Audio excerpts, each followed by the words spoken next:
Is that working at all? Is that better?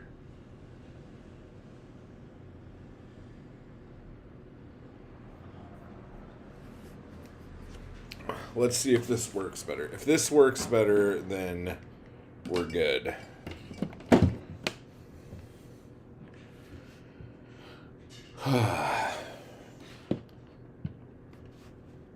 But it takes you guys like 30 seconds for me to tell you guys something. So that is better. Okay. Jeez. That's crazy. My fancy microphone is not doing it right now. That sucks. Well, there's fucking $180 well spent. But anyway, so like I was saying, how the fuck are you guys? You guys doing good now? Oh shit. So, again, hello to everyone who is here in the chat. We got Bunny, Jessica, JH, Tamra, Caitlin, Chill Baby, and I think that's it. If I missed you, I apologize. I meant no disrespect there. Wow. So that's shocking. Okay. Whatever. It is what it is. We are here. The sound is now working. So everyone's happy. So, like I was saying, what the fuck are you guys drinking? Come on. Like, I know I'm not the only one with brandy in my coffee. Come on, guys. It's only 1 o'clock.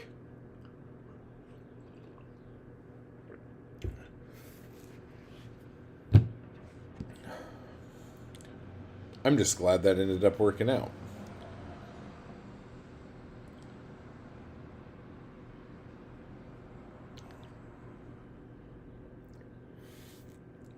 All right. I wonder if it's one of these things too where when I started the program today, I did not have my microphone plugged in. So then when I plugged it in after opening the program, that causes drama inside. But whatever. It doesn't fucking matter. So here we are. Let's see. And today we are going to talk about what to do when you feel like you've lost it. Because that's something that comes up with a lot of people.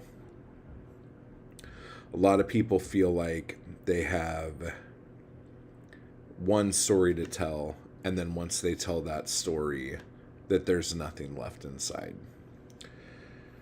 And people go through all of this heavy crap because of it. And the whole thing with doubt and bullshit like that comes... Fucking Bunny, dude. Bunny cracks me up. Okay. But yeah. Oh, and let me just say first, too. If you guys have questions about anything that we have gone over this week at all, or anything that I'm talking about today, leave them in the comments as we're going, and I will scroll through later and answer them to the best I can. Yes, but this is usually kind of the thing that ends up being a thing, you know? And I've talked about this before, and I've read the poems before. But I will go ahead and do this one again because it seems to hit with some people. So I just got to find it real quick. So sorry about that. Okay, here we go. This is called A Conversation with One of My Favorite Poets. And it goes like this. Have you been writing anything? No, but I need to be. Yes, you do. I feel like I don't have the anger or angst anymore. Like age, the heavy burden of being an adult beat it out of me. Or maybe I'm just scared that I just don't have it in me anymore. I don't know. It kind of terrifies me. Wow, that's some really deep shit. Just put that on paper. That's it. You're feeling it. That still seems scary to me. Then I'll write it and send it to you. And that was an actual conversation I had with somebody. And then I wrote that and sent that to them. And if Bunny doesn't mind me sharing this, I did the same thing with Bunny not too long ago. Bunny had kind of the same kind of doubt thing happening, and sent me this email, and I don't know exactly where it is or what it was called.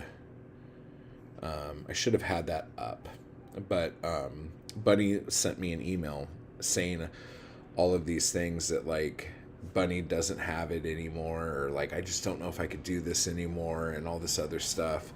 And it was seriously one of the most beautifully worded fucking things ever. And it was so fucking descriptive. And it was so just heavy with metaphor. And it was just gorgeous. And so what I did there was I took that email and threw line breaks in it.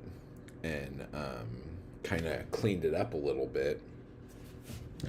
And sent it back to Bunny, and I'm like, well, here's the poem you sent me. This is what you just said.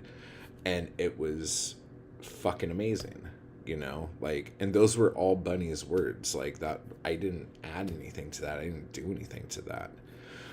So a lot of this idea that we don't have it anymore, or we've lost it, or we don't have anything left, is so nuts, because if you still have a heartbeat, if you still have a pulse, you still have it. You know, if you still have a soul, you still have it. And all you have to do is be okay with the relationship of what you're writing. So, like, instead of you sending me an email telling me how you're feeling, put that in, like, an email, or put that in your notepad and write it how you do there.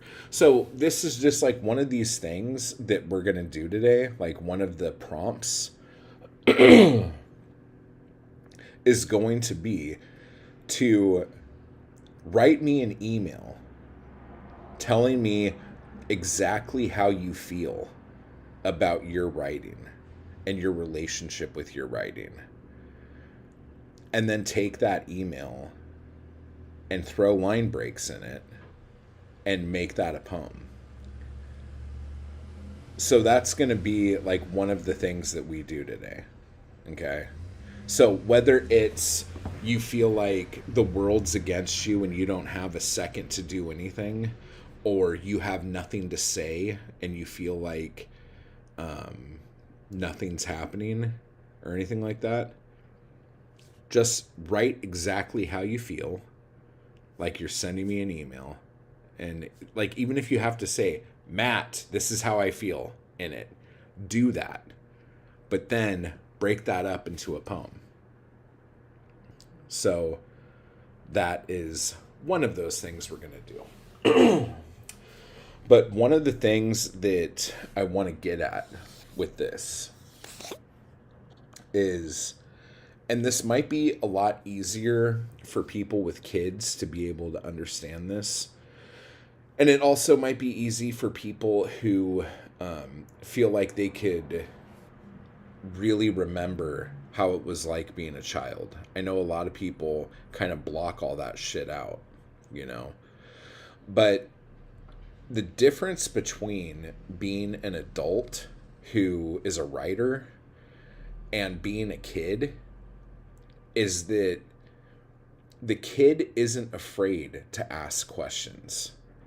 The kid isn't afraid of anything. The kid is curious and the kid is full of wonder. And as writers, we need to be like that. We need to feel like that.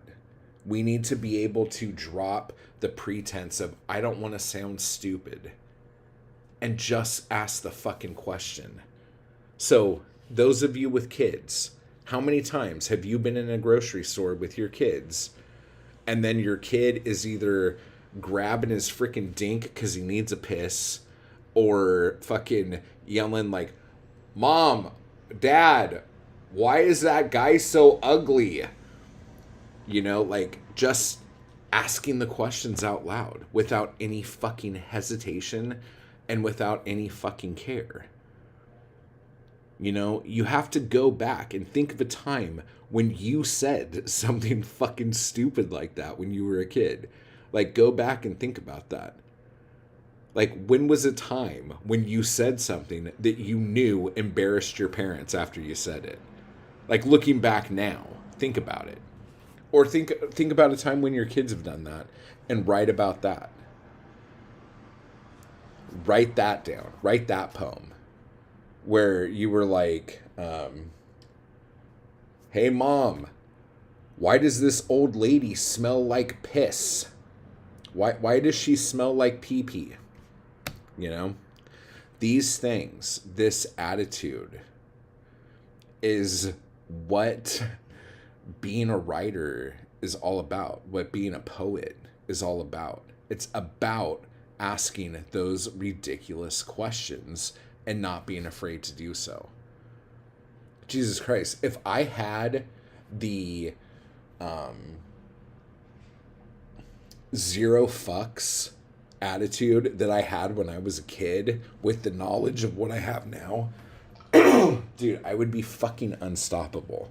Like, we would all be fucking top of our fucking game, dude. No one would be able to touch us, you know? But constantly worrying about what others think, self-doubt, the whole thing, it's crippling, guys. And we don't have to do that. We don't have to let that take over our lives there. So Jessica's like, so many times. Tamara's like, memories. Chill Baby says, this is why kids ask me if I'm a kid or an adult. It's always the biggest compliment ever. Totally. Good job. All right. So just know that you always have it. It's always there. You have the ability to do anything you want. You just need to ditch the hesitation and ditch the doubt. Have zero fucks. How many fucks do you have? Zero.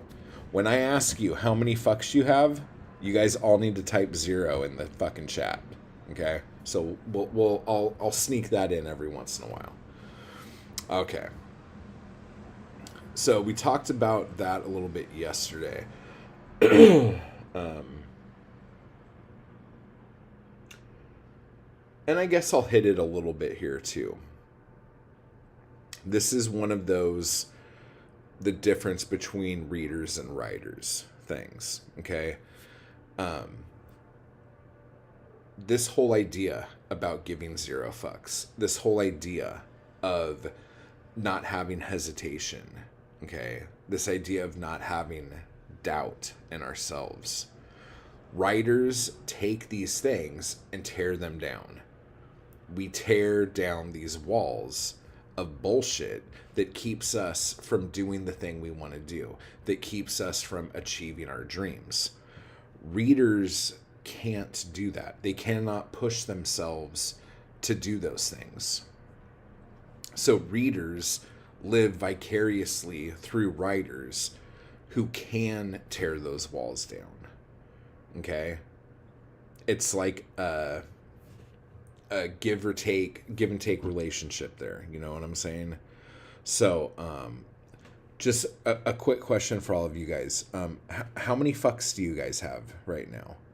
if you could let me know in the chat, I would greatly appreciate it. I'm keeping a list of fucks over here, so kind of need to know.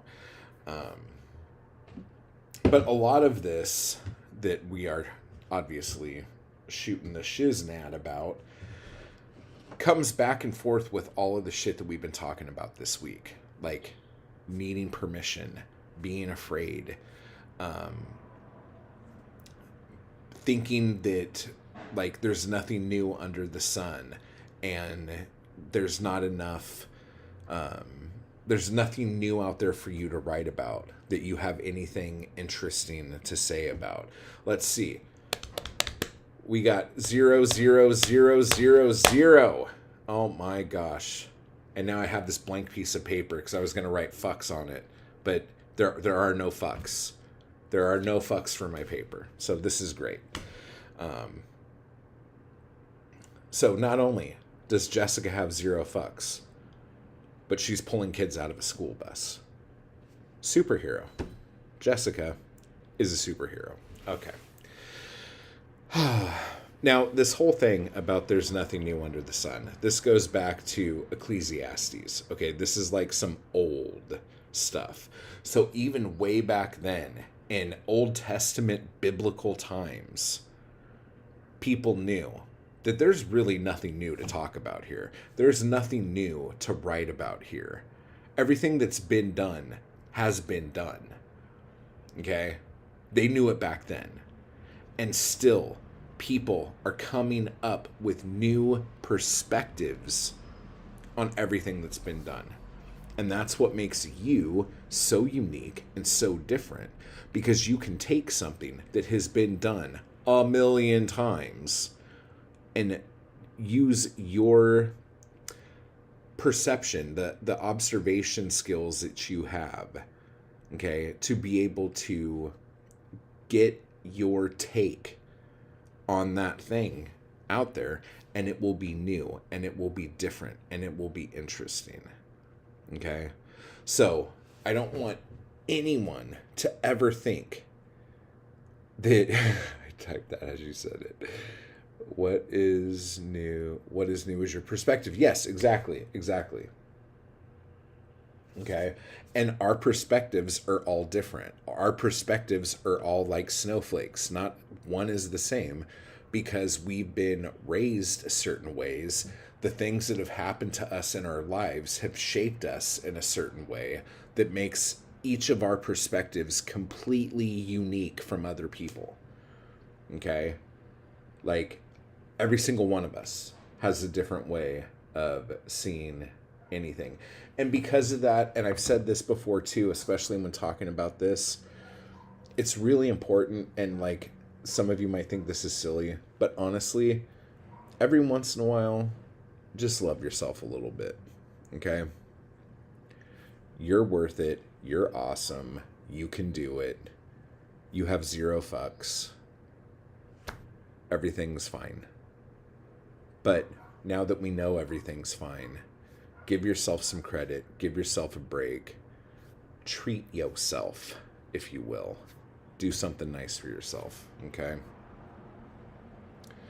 Because I fail at that all the time.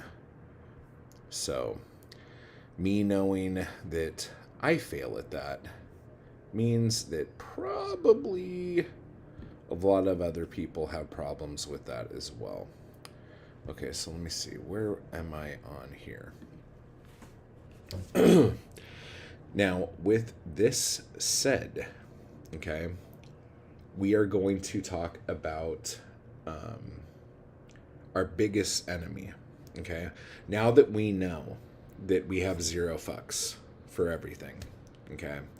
That hesitation, doubt, worrying about if it's been done before, worrying if we're any good, all of these things. Now that we know all that's fucking gone and fake and bullshit and not real, we're actually going to talk about the villain, the bad guy that is real. Okay? This is a lot, guys. I'm Hitchcocking you right now. I'm giving you guys a big ol' stiff Hitchcock. What is he gonna say? What is he gonna say?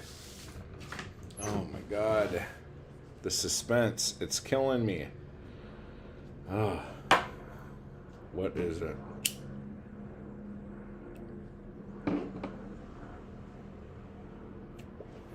Alright, I'll tell you guys. It's me. Bunny, stop!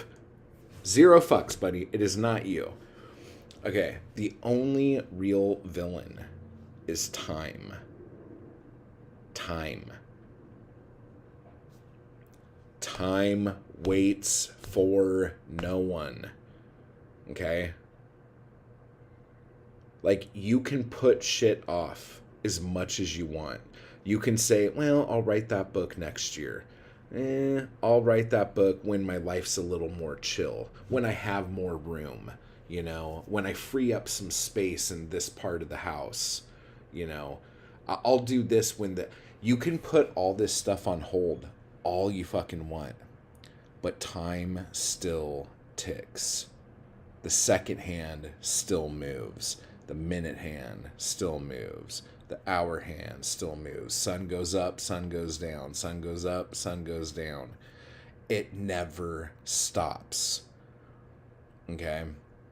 No, I'm not saying this to send you guys into panic attacks here.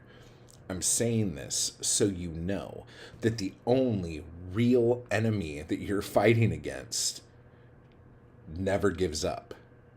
And to freak you out even more, I'll let you in on a little secret. It will win.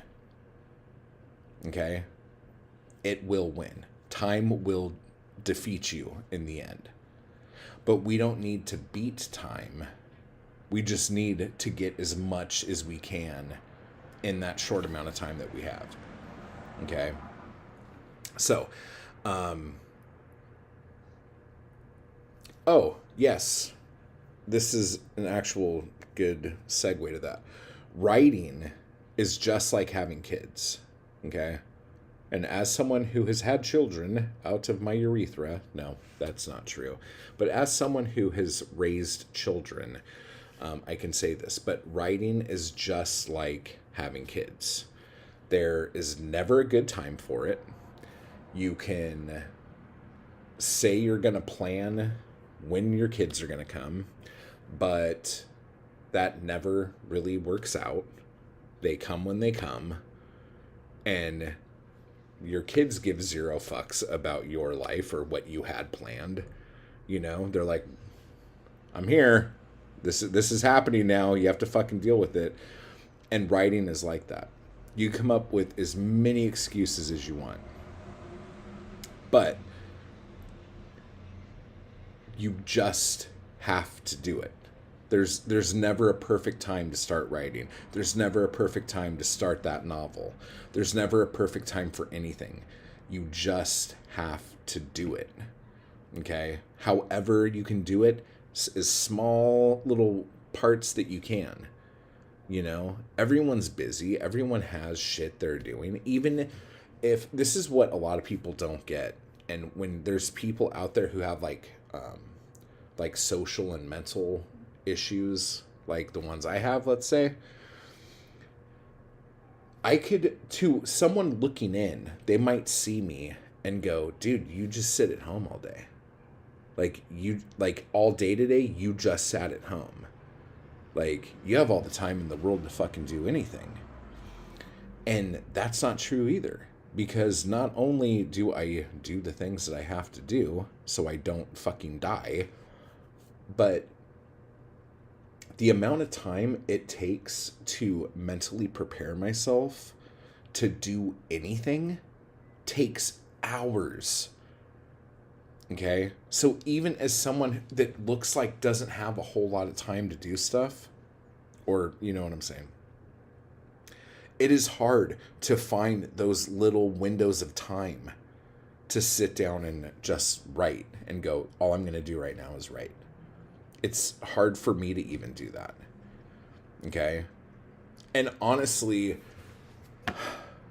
this might sound weird as shit, but I almost think I got more writing done when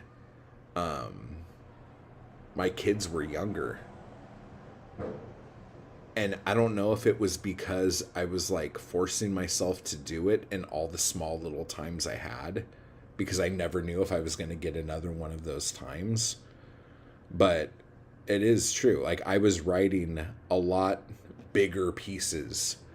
Like, I was writing novels and screenplays when my kids were little. You know? It's fucking crazy.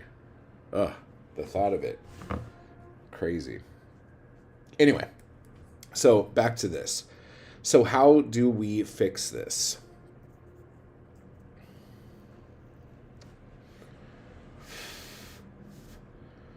There is no real way to fix anything other than to do. You just have to do stuff. You have to type. Ass in chair, hands on keyboard. Notebook in front of you, pen in hand. And you just have to go. Even if, like, you're doing a voice memo from the time where you walk from the door to the mailbox. You know, if that's the only window through the whole day you have, do it then. If it's when you're doing dishes, you know, earbud in, voice memos on, do it then. You know, whenever you can do it and there's time to do it, you should definitely do it. Okay. There are people like me who can tell you a million different ways to do things. There are a million self-help books out there that will tell you how to do stuff. All of these things, okay? But in every single one of these books, in every single one of these people who tell you what to do, they're going to tell you to sit down and fucking write. Like, that's going to be like the number one thing to do. So when you feel like you don't have it, when you feel like you can't do it, you have to just sit down and write. Okay? You have to give 0 fucks. Time is giving 0 fucks. Time is just going to tick. Okay? Do you guys see what I'm saying here? Okay. So, with all of that said, do you guys have any questions or comments about any of this before we get into the next bit here?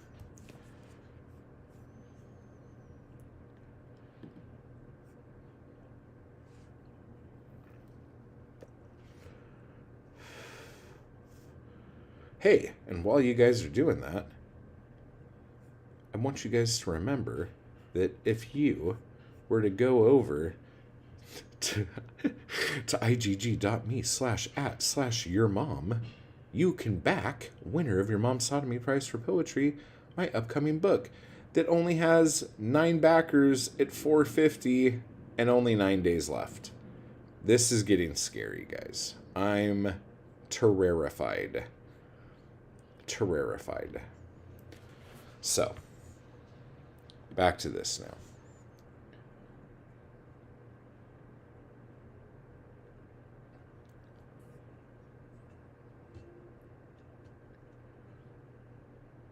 And hopefully everyone understands that everything I just said was not me saying Bunny is the reason. Okay? It's not Bunny.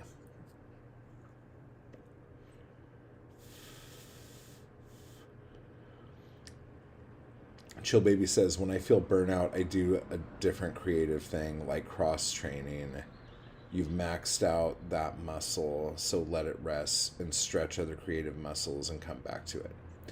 Okay, there is something really powerful in what you just said that I want to hit up. And that is, there's a difference between thinking you can never do it again and just being burnt out a little bit and not trying to force it. Because the last thing you want to do is force yourself to write when you have nothing to say. Okay, and I know this sounds kind of contradictory to things that I normally say, but in actuality, there are times when I feel like I'm burnout and I can't do it anymore. And I know that if I just sat down and did it, I would be able to do it. And there's other times when I'm like, I seriously have nothing to say right now. So I'm not going to just write about anything. But at any time when I'm feeling like that, I can see a dude get hit by a car and go, oh, I should write about that. Or remember something that happened to me when I was 12 and go, oh, I should write about that. You know what I'm saying? So when you come to a point where like you are so mentally exhausted, you definitely need to change things up and you definitely need to do other shit. So like yesterday I was not doing well. After the stream yesterday, I was just having a very fucking hard time, and it was one of those days, and that some of you might understand, but like when you just feel weird and you don't know what's wrong. If someone were to ask you what was wrong, you would say, I don't know. And that would be the best answer you'd be able to give. You know what I'm saying? So what I ended up doing yesterday, actually, which is weird that Chill Baby said this, was I was stretching. I stretched and stretched and stretched. I got out the slant board and I was doing all different kinds of things, trying to get my knee like to do anything other than what it's been doing. Doing like the, what do you call it? Like bed yoga or whatever, to just try to get anything happening to make me not think of what I was thinking of at that time, which I didn't even know and I couldn't explain and wasn't making any sense, you know? So, and what's that fucking like reel or TikTok thing where there's that girl singing that song, like, it's okay to feel weird sometimes, and she's like laying on a piano and she's like all sad. But it's like that whole thing, like, and how does the little song go? It's like, you don't have to please anybody, you just have to please your own body, kind of thing.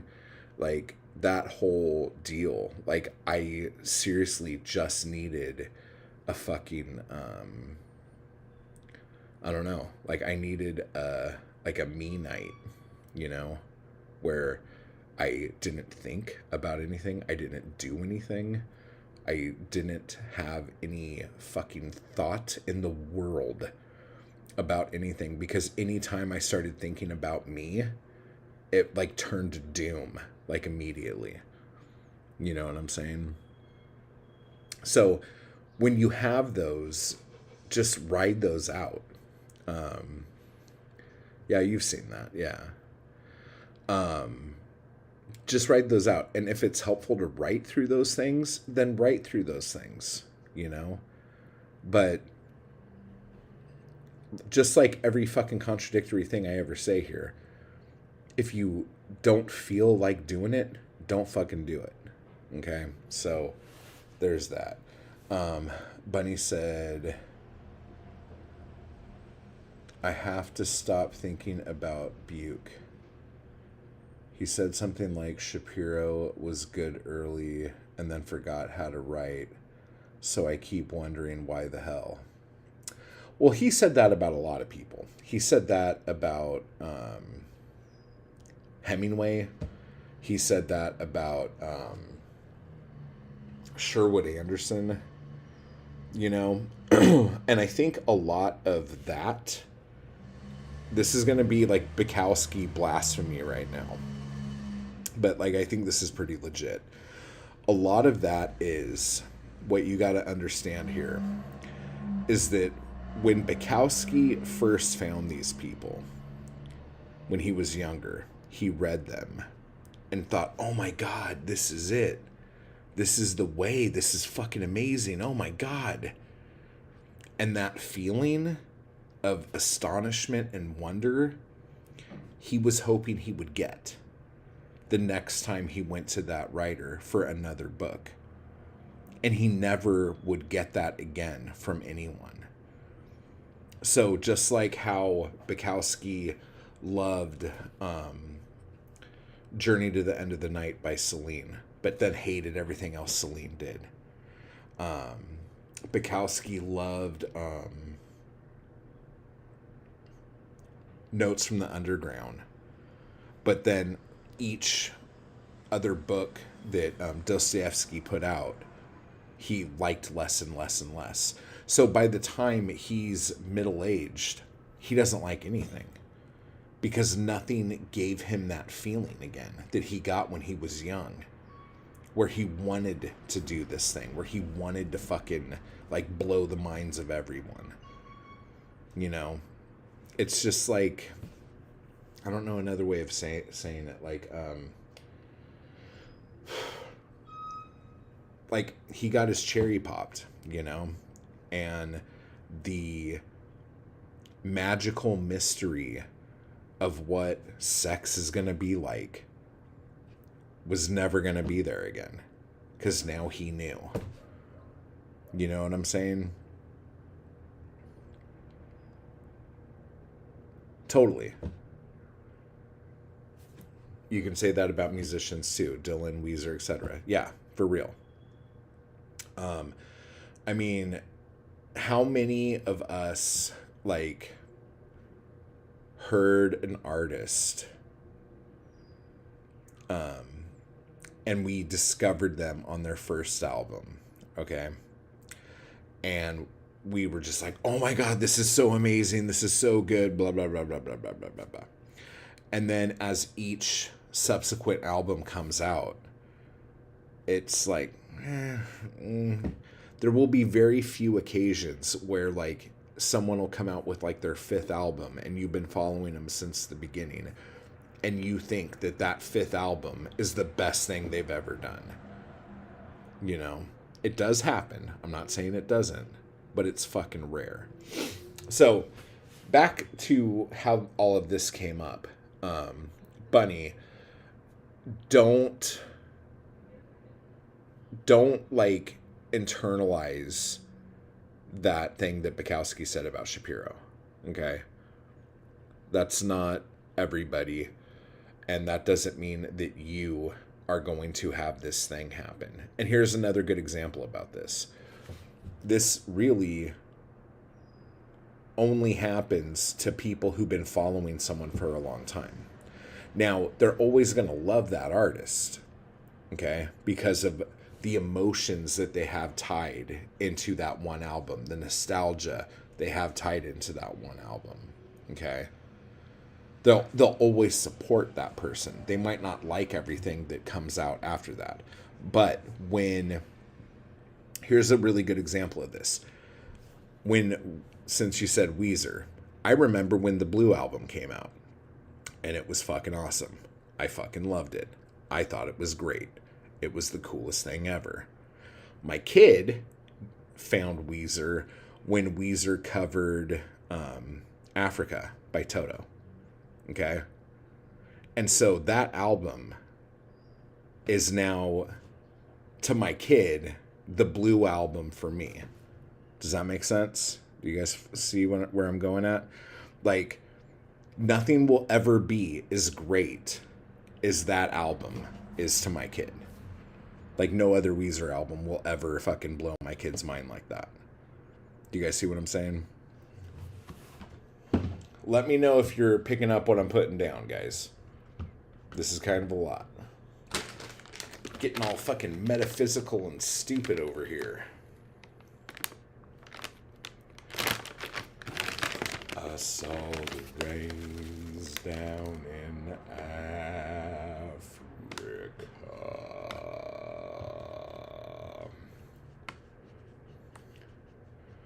But on a completely other note, that fucking Cool Cat song by Queen, I can't get that song out of my fucking head because of that stupid Amazon ad that plays every 2 seconds on everything.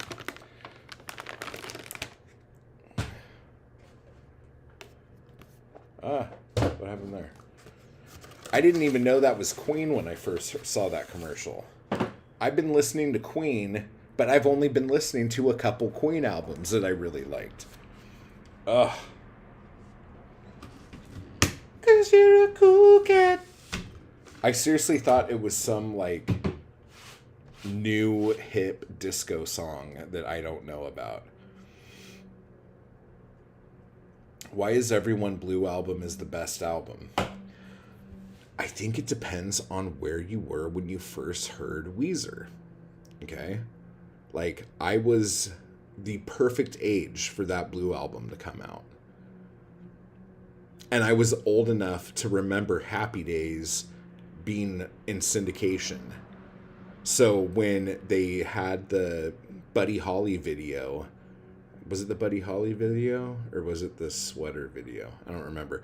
But the video was like in Arnold's diner from Happy Days. Like, it hit just like all the right buttons, you know? I honestly think the Green album is a better album, but like, what was the one that came out right after that? Maladroid or something like that. Like, those were like better albums, but the Blue album is just locked in with so much nostalgia, you know?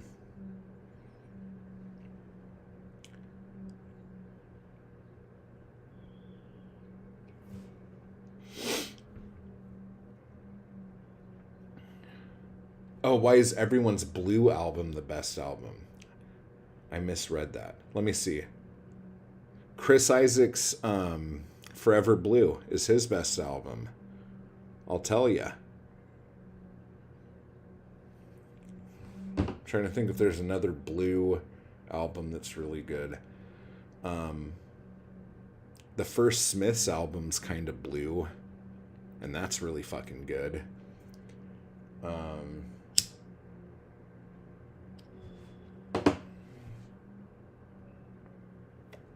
Yeah, that's a whole other fucking question. I was young and knew love. In summer, taking road trips, all the right buttons. Yeah, I don't know why I started reading that like it was some, like, I don't know, like, sexy message service. Every song titled California is always a great song. That could be true. That could be true. All right. So let's get into what we're actually going to be doing today.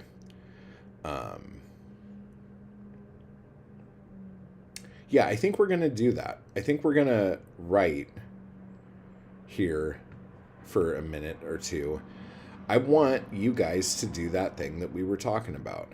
I want you to write me a message telling me about your relationship with your writing and what you're feeling about it and how you, what, if you're afraid of it, if you're happy with it, if you're loving it, if you're scared of it, if you are just filled with doubt and all this other shit. Write me that message. And then after you're done, and don't write it like you're writing a poem, just write a fucking email to me, okay? And then when you're done writing that, go back and write it as a poem. So we'll do 10 minutes. So the first 5 minutes, write the email. Actually, I'll give you 7 minutes to write the email and then 3 minutes to turn it into a poem because it should not take you that long. So let's start the clock. What do we got here? And we're a cool cat. Something blah blah dee ba da boo bap. Doo da ba ding dong da boom. Okay, so go. Do it.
Okay, everybody, now turn that letter into a poem.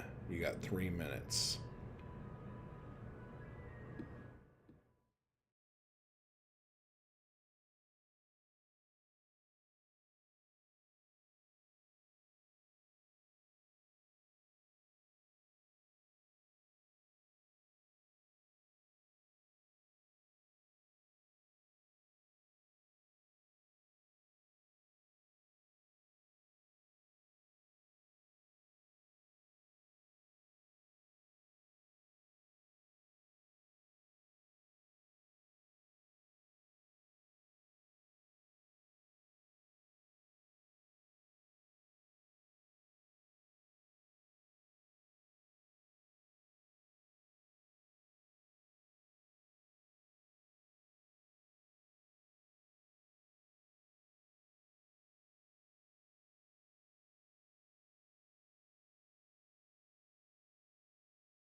And because it is what? 1:59, the ice cream murder van has decided to park right under my window. So that's awesome. Oh, he's moving. No victims today. Good, good, good. So how are you guys doing? How did that go? Was that tragic? Was that difficult? Um, Make sure you guys send those things over to me. I hate mattwall@gmail.com. You guys have been sending in amazing stuff, and it's been fucking badass reading all of it. So let's see. Okay, nothing there, nothing there. Good, man. Good, good, good. So, Bunny, the way you phrase things. Bunny says it wasn't bad, but JH said it went pretty good. You guys are basically saying the same thing, and Bunny has to throw a negative word in there. Bunny, bunny, bunny, bunny, bunny. For fuck's sake! No, I'm just kidding. I'm not. It's okay to use the word good, Bunny. You can do that. Okay?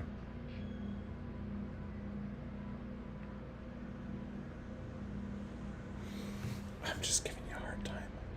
Okay, so does anybody have any questions or comments or anything they want to throw out?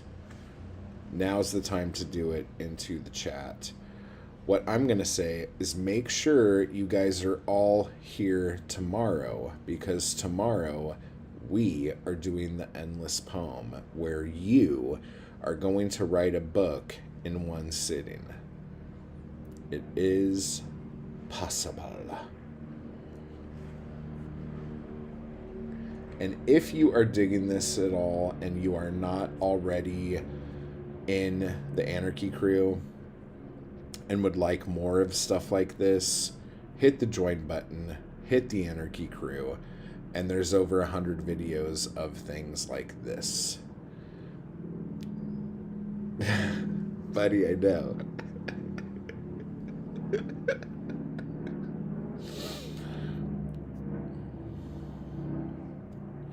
Yeah, Bad Bunny. Yeah. He's a reggaeton artist.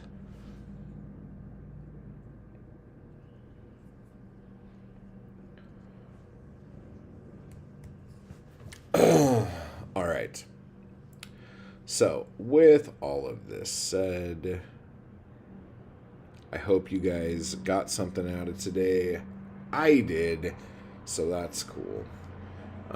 Go ahead and let me know in the emails how's everything's going.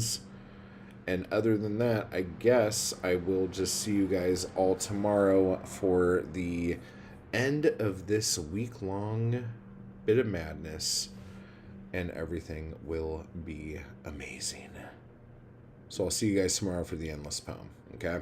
So, talk to you soon.